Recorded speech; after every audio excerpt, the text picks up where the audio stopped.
శుభోదయం. 1947 ఆగస్టు 15న మన భారతదేశం విదేశీ పాలన నుండి స్వాతంత్రం పొందిన మహత్తరమైన రోజు. ఈ రోజుని మనం గర్వంగా స్మరించుకుంటూ ఉన్నాం. మన స్వాతంత్ర సమరయోధుల త్యాగాలను స్మరించుకుంటూ ఉన్నాం. కానీ ఈరోజు మనం ఒక మరింత లోతైన ప్రశ్నని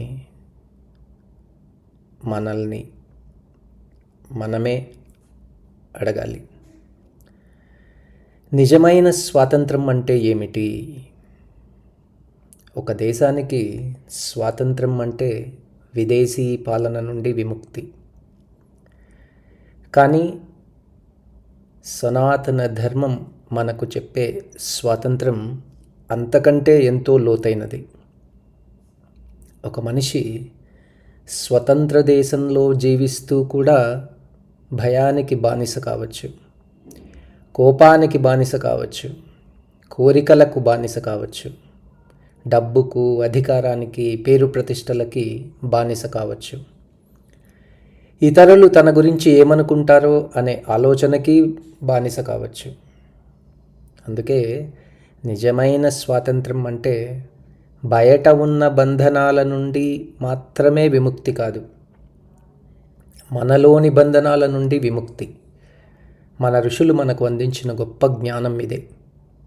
భగవద్గీతలో శ్రీకృష్ణ పరమాత్మ ఏ విధంగా అన్నారు: ఉద్ధరేదాత్మనాత్మానం నాత్మా నమవసాదయేత్ ఆత్మైవ హ్యాత్మనో బంధుః ఆత్మైవ రిపురాత్మనః. అంటే మనల్ని మనమే పైకి తీసుకురావాలి, మనల్ని మనమే దిగజార్చుకోకూడదు. మన మనస్సే మనకు మిత్రుడు కావచ్చు, అదేవిధంగా మనకు శత్రువుగా కూడా మారచ్చు. ఇదే నిజమైన స్వాతంత్రానికి మొదటి మెట్టు. మన మనస్సుపై మనకు అధికారం ఉండాలి. మన కోపం మనల్ని నడపకూడదు, మన కోరికలు మనల్ని నడపకూడదు, మన భయాలు మనల్ని నడపకూడదు. మనమే మన జీవితానికి అధిపతులుగా ఉండాలి. కానీ వేదాంతం ఇక్కడితో ఆగదు. అది ఇంకా లోతైన ప్రశ్న అడుగుతుంది: నేనెవరు అని. ఈ శరీరం మారుతూ ఉంటుంది, మనస్సు మారుతూ ఉంటుంది, ఆలోచనలు మారుతూ ఉంటాయి, భావోద్వేగాలు మారుతూ ఉంటాయి, మన పరిస్థితులు మారుతూ ఉంటాయి. కానీ ఈ మార్పులన్నింటినీ నిశ్శబ్దంగా గమనించే ఒక చైతన్యం మనలో ఉంది. అదే ఆత్మ. ఉపనిషత్తులు మనకు ప్రకటించిన మహావాక్యం అహం బ్రహ్మాస్మి, నేనే బ్రహ్మను. ఇది అహంకారం వల్ల చెప్పే మాట కాదు, నేనే గొప్పవాడిని అని చెప్పటం కాదు.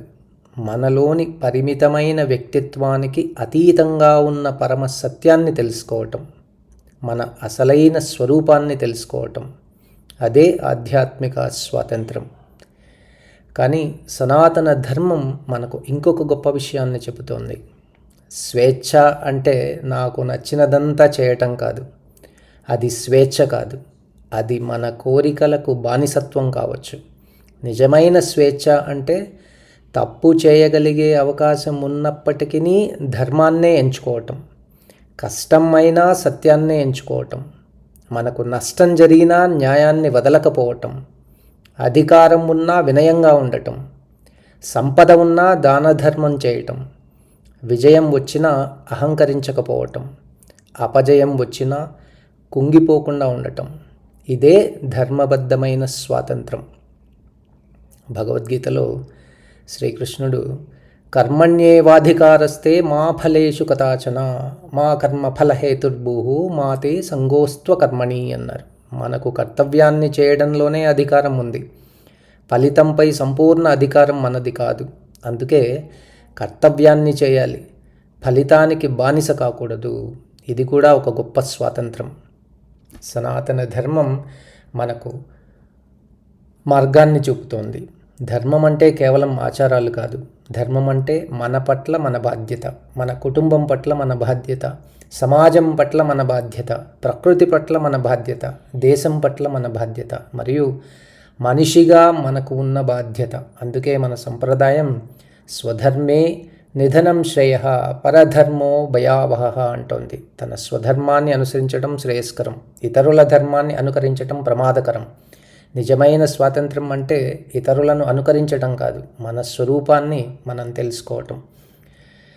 మన ఋషులు మరో అద్భుతమైన సత్యాన్ని చెప్పారు. ఈశావాస్యమిదం సర్వం యత్కించ జగత్యాం జగత్. ఈ జగత్తంతా ఈశ్వర చైతన్యంతో నిండి ఉంది. అప్పుడు మరి ప్రకృతిని ఎలా దోచుకోగలం, మరో మనిషిని ఎలా ద్వేషించగలం, జీవులను ఎలా హింసించగలం, ప్రపంచాన్ని కేవలం నాది అని ఎలా భావించగలం? మనలోని చైతన్యం ఎదుటివారిలోని చైతన్యం ఒకటే అన్న భావన వచ్చినప్పుడు స్వాతంత్రం అనేది బాధ్యతగా మారుతుంది, స్వేచ్ఛ అనేది సేవగా మారుతుంది, జ్ఞానం కరుణగా మారుతుంది. ఈరోజు మనం భారతదేశ స్వాతంత్రాన్ని జరుపుకుంటున్నాం. మన స్వాతంత్ర సమరయోధులను స్మరించుకుంటూ ఉన్నాం, వారి త్యాగాలకు నమస్కరిస్తూ ఉన్నాం. కానీ ఈరోజు మనం ఇంకో సంకల్పం కూడా చేద్దాం. భారతదేశం బయట స్వతంత్రంగా ఉండాలి, ప్రతి భారతీయుడు లోపల కూడా స్వతంత్రుడిగా మారాలి. భయానికి బానిస కాకూడదు, కోపానికి బానిస కాకూడదు, కోరికలకు బానిస కాకూడదు, అహంకారానికి బానిస కాకూడదు, అజ్ఞానానికి బానిస కాకూడదు. మనస్సును జయించాలి, ధర్మాన్ని ఆచరించాలి, సత్యాన్ని అనుసరించాలి, ఇతరుల పట్ల కరుణతో జీవించాలి.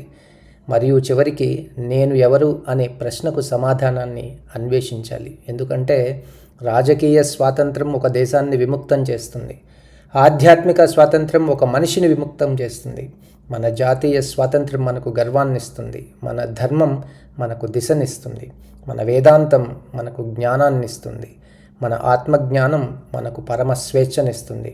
కాబట్టి ఈ స్వాతంత్ర దినోత్సవం రోజున మన మాతృభూమికి నమస్కరిద్దాం, మన స్వాతంత్ర సమరయోధులకు నమస్కరిద్దాం, మన ఋషులకు నమస్కరిద్దాం, మన గురు పరంపరకు నమస్కరిద్దాం. మరియు ఇంకో సంకల్పం చేద్దాం. ధర్మం మనకు మార్గదర్శకంగా ఉండాలి, జ్ఞానం మన బుద్ధికి వెలుగుగా ఉండాలి, కరుణ మన హృదయానికి ఆధారంగా ఉండాలి, ఆత్మజ్ఞానం మన జీవితానికి పరమ లక్ష్యంగా ఉండాలి. అప్పుడు మాత్రమే మన భారతదేశ స్వాతంత్రం మన అంతరంగ స్వాతంత్రంగా కూడా వికసిస్తుంది. అదే నిజమైన స్వాతంత్రం, అదే వేదాంతం చెప్పే స్వేచ్ఛ, అదే సనాతన ధర్మం చూపించే మార్గం, అదే భారతదేశం ప్రపంచానికి అందించిన మహత్తరమైన సందేశం. వందే మాతరం. జై హింద్. భారత్ మాతా కీ జై. ఓం శాంతి శాంతి శాంతి.